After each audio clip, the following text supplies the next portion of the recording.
Good day, brothers and sisters. I want to start this out with these pictures. These are some pictures and edits that I did the past couple days. I'm gonna make a video. I have video and all sorts of stuff where you can go ahead and see this stuff even more.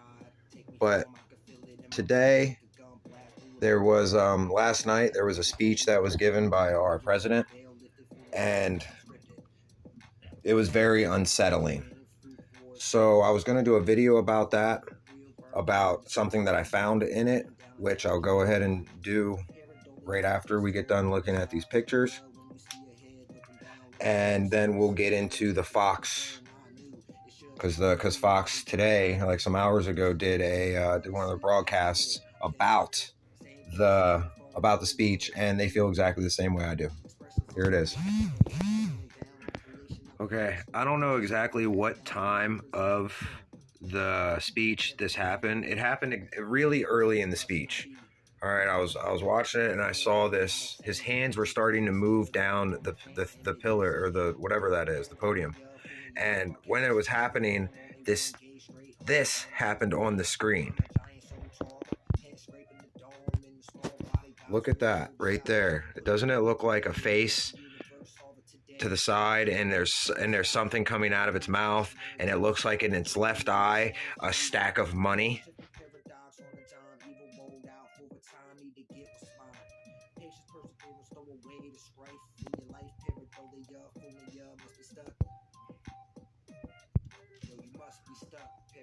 But whoa, what is that? You see the A? Yeah, that's from the presidential seal right there. You see the skull underneath it with like one tooth. It looks like it has one tooth. And then you come over to here, and this is what I was talking about the soldier back there. With the lighting and all that. What is that in his hand? What is that? It's there the whole time. Go to Fox 11 News or whatever. Go ahead, and I'm sure it's up. Look at this guy. Look at his hands. And then look at his. He's not even lit up, right? He don't even got no light on him. And only his gloves are lit up. Only his gloves. And then just like you saw in what we were just watching, what is that? You can't even see them. They're all blacked out pretty much. So I'm guessing during the speech at some point, the lighting even got darker. This is creepy, brothers and sisters.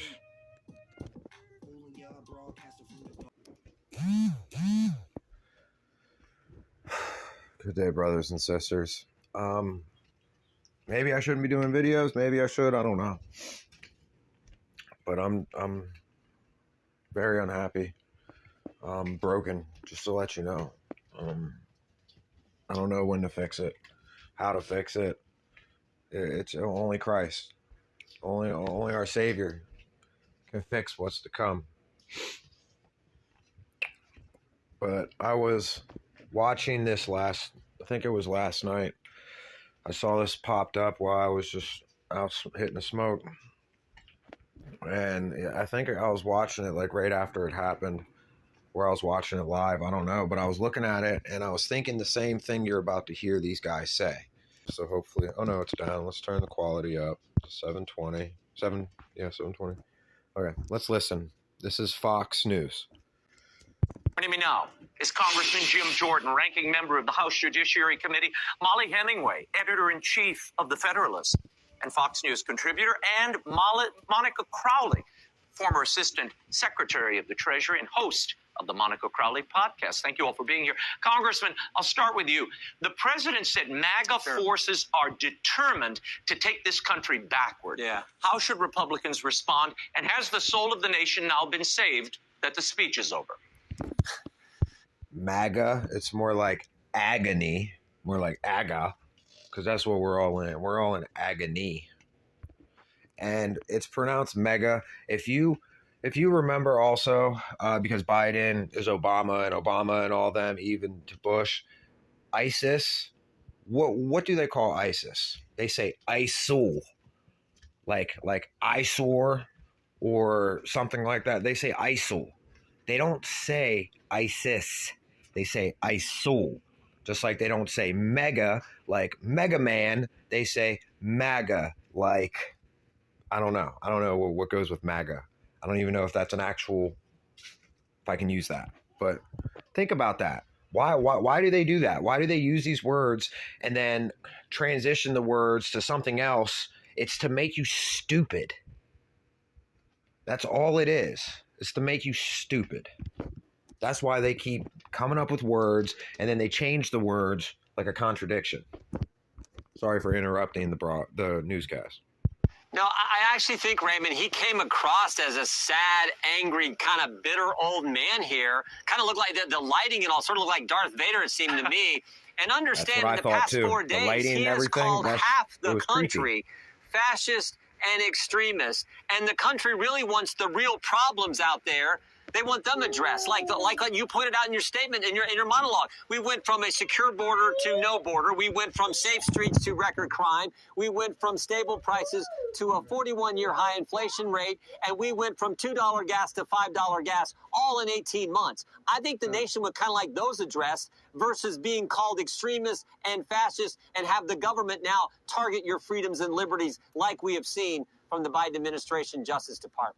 Now, Monica, you worked in the Trump White House, so you know optics. If you were going to liken your political opponents to Nazis, maybe employing a backdrop that looks like it could have come out of 1940s Germany, and then this opening was not the way to go. My fellow Americans, please, if you have a seat, take it. I speak to you tonight from sacred ground in America. Titanic with that blood red lighting and the two Marines behind him. It was just insane. Look, this was a garbage speech by a garbage president. And the fact he gave this disgusting, dangerous speech at Independence Hall is a sacrilege. He deliberately used two phrases. He talked about extremism because of the association with terrorists and terrorism. And he also spoke about MAGA forces, as if 75 million Americans are part of some subterfuge guerrilla group.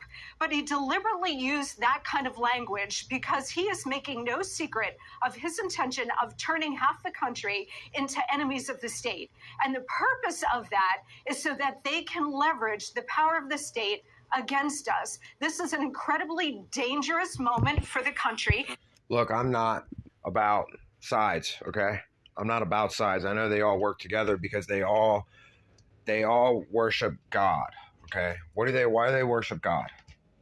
Who is God to them? You have to wonder, who is God? If they're not saying Christ, they won't even mention the word Jesus, let alone the word Christ.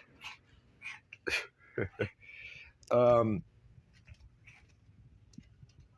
are they talking about? The God of this world. Who's the God of this world? Or who claims to be the God of this world? Obviously the king of this world. So that's who they're talking about. So even whenever and then so you have those people that talk about God, right? Oh, God this, but they won't mention Christ. So they're talking about the God of this world. And then you have these people that won't even mention either of them. They won't mention none of it. And their actions never matches to their words, ever. I would know. Has turned all of his forces and fire upon half the country. Molly, then Biden went on to claim that it is the right who is engaged in grievance and culture wars. Watch. We're going to make the 21st century another American century because the world needs us to. There, look at that frame. Look at the soldier to the left. Okay, their left, your right. Why does it look like he's got a gun in his hand or something? 15 minutes they're standing there, these guys never move. Usually you would see them swaying back and forth, you know, so their knees don't lock up and they fall. You know, if you know about standing at attention, if you know anything about being in formation in the military, you know about bending your knees and slowly swaying side to side to keep the blood flow moving. I never saw those guys move a centimeter. That's where we need to focus our energy. Not in the past, not on divisive culture wars, not on the politics of grievance, but on a future we can build together. Molly, who started these culture wars over school curricula and abortion? And how is returning abortion to the states destroying democracy? Well, I keep thinking you're making all these allusions to the summer of violence that we saw in 2020, where cities were destroyed with arson, where dozens of people were killed, where thousands of cops were injured, where so much destruction happened. And President Trump gave a speech at Mount Rushmore where he did condemn political violence and also praised our country and spoke about the higher good that we all should aspire to. And the corporate media called that speech dark and divisive. This speech is easily the most disgraceful speech from a president in recent decades. It is. She ain't lying.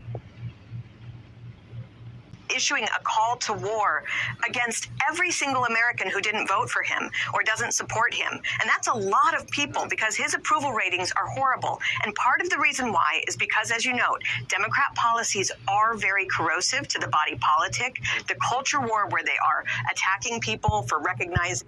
Remember, 1/3 of the angels fell. 1/3 of the angels fell. Well, his approval rating is 1/3. And he's trying to get those people to what? Like they just said in this. They're trying to make people an enemy of the state. And people that are literally trying to unite and bring people together, and people like me that like to bring spiritual dismo to everybody, are now the enemy. Children from what we'd experienced under the abortion regime previously. This is just, it's a really dark and dangerous time. And it's at a time when violence has been committed recently against churches, Republican offices, maternal care centers, Supreme Court justices who've been nearly assassinated. He didn't condemn any of that, and it's very dangerous. Yeah, no, the selective outrage. Congressman Jordan, here's what Biden thinks about 74 million Americans. Listen, I want your reaction. MAGA Republicans do not respect the Constitution. They do not believe in the rule of law. They do not recognize the will of the people. They refuse to accept the results of a free election. Now, Congressman, he constantly tried to invoke President Trump and MAGA Republicans. But whether President Trump is in the picture or not, one gets the feeling they would be branded in the same way with the same language. Are guilty of every single thing that he accused our side of doing. He and the Democrats are guilty of. And I think most Americans now see that. And I do think this is a precarious moment because we're at a real tipping point here. And I think a lot of the people he accused of being enemies of the state today really feel like this is the hill to die on. This is the hill to die on. This is the hill to die on. You know, the other side is at war with the Constitution, free market economics, economic freedom, individual liberty. And we're out here trying to preserve all of those things for the children and grandchildren of this country, and the other side is literally at war. And Molly, any Republican who's running for office needs to understand that and campaign on that for the future. Molly, the media's response to this speech, listen. There were those moments of the American dream, right?